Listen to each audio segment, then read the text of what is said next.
and I still value Tyson as a friend. My goals are to help every fighter that I get be the best that they can be and achieve their goals. That's my passion, that's what I want to do. Of course there's pressure, and I think that pressure is what makes you make sure that you cover every area.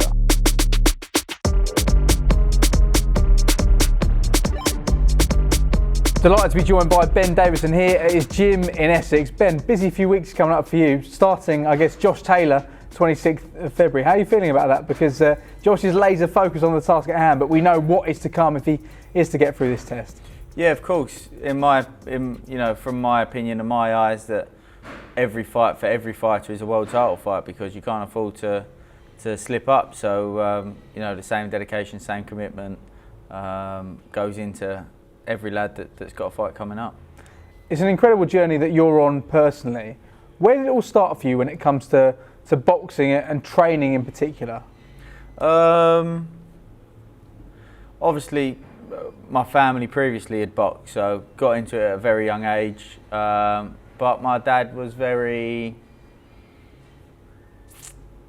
let's say, his favourite saying was, "Don't do anything half-hearted." So I was playing football, boxing, but at a very young age, he sort of said to me, "You have to make a decision. What do you want to do?" At the time, I decided to play football, which I just feel like now, looking back on, was supposed to happen, because I come across a coach that my philosophy, the way I deliver the information I'm trying to get across, I took a lot of elements from the way he coached, just in a different sport.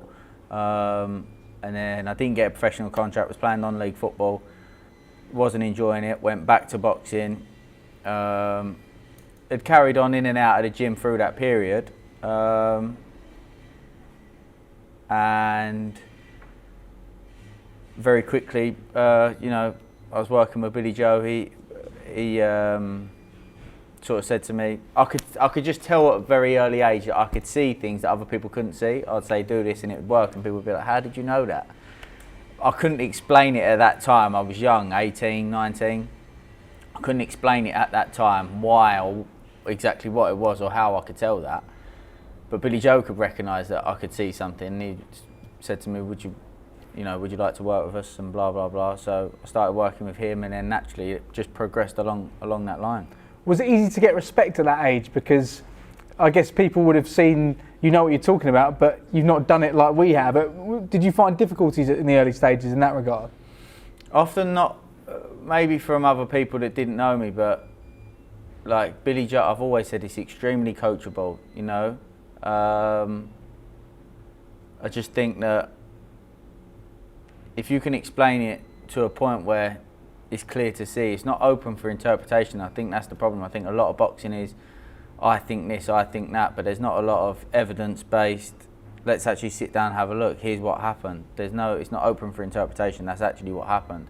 And that's why, we record spar and we go back over footage, because the truth is there. If somebody spars and then you go away, you can tell someone, oh, this is what happened, but really, neither are you exactly sure. And sometimes we go back over, we may think something in a spar, me and the rest of the team will go back, look back over it, and our opinion might change, because we was looking for something specific, and you almost zoom into a certain area, and then when you'll re-watch it and you zoom back out, you might notice something else in another area and say, actually, overall it wasn't great, or actually it was better than we thought. What we was focused on wasn't great, but overall it was better. So I think when you have the ability to do that, and it's not left open for interpretation, I don't think you can disagree. So if you're saying the right things and it's true what you're saying, you can't deny it. I guess Billy was the biggest star you'd work with at that stage, but then Tyson came into your life. How did that come about? So I was working with Billy Joe, and Billy Joe was really struggling for the weight. He'd parted ways with his trainer 3 weeks before the fight, and he was, he's far from in peak condition for the fight, really struggling to make the weight, and etc., which was part of developing him as a fighter. He didn't know much about nutrition, probably didn't value nutritionists much at the time.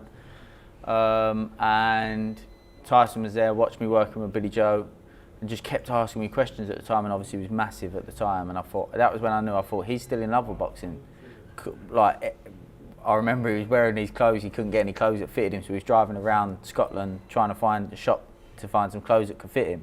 And he was just on and on and on about boxing. And I could talk about boxing all day, and I was like, he still loves boxing. And then I after the fight, Billy Joe didn't box too well. And then we was going over to Marbella for a training camp. And Billy Joe was like, Tyson wants to come, do you mind? And I was like, no, obviously not. But to be honest, in my mind, I thought, he's coming over. There's no training going to go on here. He's coming over so he can go out and do what he wants, have a bit of party and have a bit of fun time in the sun. But he didn't. He come over and still mentally was in a terrible place. But every time we got into the gym, I could see he had this buzz about him. I was excited. And after a couple of sessions, he was like, look, I'd like for you to be my new trainer. At the time, I was like, naturally, I was 24 at the time, so I didn't want to be like, one, I didn't want to come across like, yeah. And two, I thought, well, mentally he's not quite well. I don't want him to have to jump into a decision, or he might have said something in the moment and then feel like he has to stick to it. So I sort of said to him, look, you had a lot of success with your Uncle Peter. Don't make any rash decisions. If you enjoy training, just keep training. You don't have to commit to nothing. I'm here, Billy Joe's paying me, like, it doesn't matter. And he was like, no, I want to stay training. I want to train with you. And then there's the famous joke about the girls and getting the numbers, etc. Is there any truth in that? A little bit. There was. Tell us the story. We was putting each other up to tasks. Well, Tyson was putting everyone up to tasks, and up to awkward tasks, and everyone done theirs, and mine was left, and then Tyson was like, right, yours is you got to go get these girls' numbers, and I did go and get them. And then he did try to say to me at the time, you could be my trainer. I said, you've said that about 20 times already, but I'm going to show you I'll do it anyway. So yeah, it was just a bit of banter really. But and then he had to go back. He had a few things on at home. Stayed in contact, but not really nothing too much about boxing. And then randomly, I think it was very early in November or late October, he just messaged me like, are you ready? Basically, there was more to the message, but basically, are you ready? And I was like, what do you mean? And he was like, I'm ready to start, blah, blah. I said, so you want me to train you? He was like, yeah. I was like, are you sure? He was like, yeah. So I said, look, these are what I feel like we need to do for me to take the job on. And all agreed, and then I rocked up at the house without Paris knowing that I was turning up. How do you prepare and how do you cope with the pressures that come with a fight night of that magnitude, of being, yes, you've been ringside for Billy Joe Saunders, but that fight against Deontay Wilder, that first one, I mean, how do you even go about preparing yourself mentally for being in the corner? I just feel like I've got a natural calmness, laid back. I always feel like, of course there's pressure, and I think that pressure is what makes you make sure that you cover every area. You feel like there's no stone left unturned, and if you do feel like there is, then obviously it's going to make you unsettled. But I felt like we'd covered every area, done the best that we could do. I had been vocal in saying that I felt like the fight was too early for Tyson, but he basically said to me, I'm going to take the fight, it's it. I want you to help me prepare for it and be there with me, but I'm taking it either way. So yeah, I do remember this fight week. We was in downtown LA, and obviously downtown LA is full of high buildings. And I remember sitting in the back of the car thinking, God, just give me a sign that everything's going to be okay. And I swear to God, as I said that, the sun in the back of the car just went boom and hit me on the face, and I thought we're going to be all right here. And then obviously what happened with the knockdown, all that in the last round, I just feel like that was all meant to be. So yeah. And it was an incredible night that evening. Many felt that Tyson won that fight. I think most people think he did. What was it like then when you parted ways with him? Did you find that difficult? How much did you learn from that experience? Yeah, no, at that time, there was a few, not that we'd had an argument, not at all, but there was a few things that, I didn't quite like, and sort of said that, and he might have thought, well, I think you're wrong or whatever. No, never was there any animosity, and there never is. And I knew at that time that Billy Joe was working with me, and I knew that Josh was wanting to come over and come train with me. And basically, there was a discussion, and I just felt like the best move for me was to not be a part of that. Not in any sense of, I just felt like I'm working with Billy Joe, I'm working with Josh. You know, some of the things that we discussed that I'm never going to air openly. And as I say, there was no animosity in it. I just felt like the best decision for me, for my career, was to focus on at that time Josh and Billy Joe. So that was it really. Of course, learnt a hell of a lot, and I still value Tyson as a friend. You know, he's opened up to things about me and vice versa, and you learn a lot from anybody that you meet in life. You learn from, good, bad, whatever. Especially a character like Tyson, someone that's achieved greatness, someone that of that sort of, that's just got some of the characteristics that he's got. Of course, you're going to learn from, especially like I say, I was 24, 25, 26 during that period, and I'll forever be grateful for that. I'll forever be grateful for the opportunity as well, because most people probably thought, what on earth is he doing hiring a 24-year-old?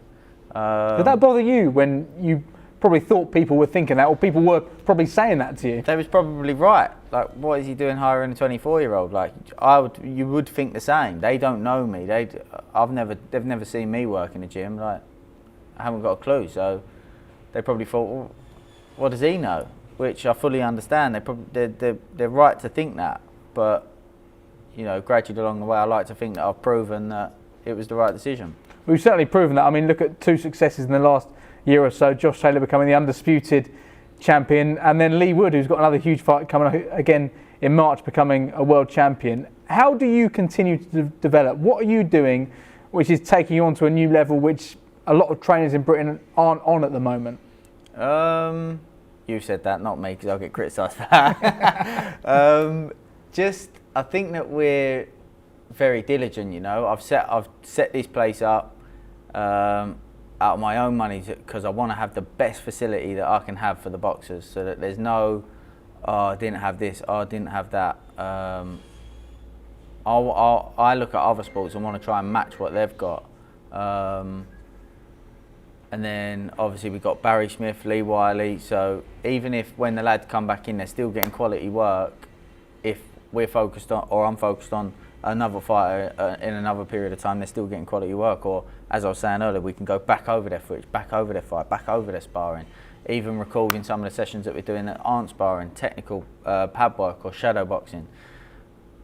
And we just don't switch off, which is a difficult thing to do, of course, and you make sacrifices. Although we love it, it's sacrifices that you have to make in other areas of life: friendships, relationships, time spent in other areas. You know, it's just fully focused on boxing, but we love it. It's what we love to do, and you know, the results are showing from that work.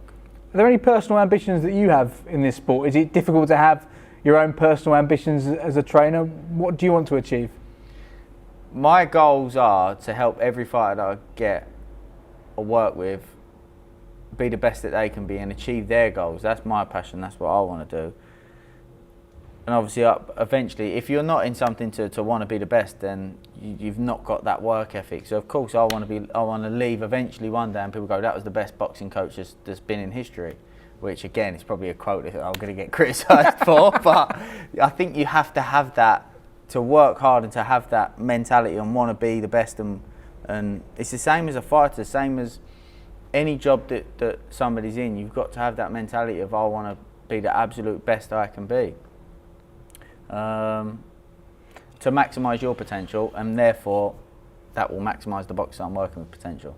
Is that therefore been the key to your journey so far, that inner belief that you've had in yourself? No, I don't think so. I think it's more a case of what I was saying before about when a boxer comes here, the fact that we show them the evidence-based, this is what you do well, this is what you don't do well, this is why you have success here, this is why you don't have success there. There's no, I don't think that. It's not open for interpretation, it's not opinions, it's a fact. And I think that makes them believe in, actually, they're right. And then that's why they then want to work with us and then trust us.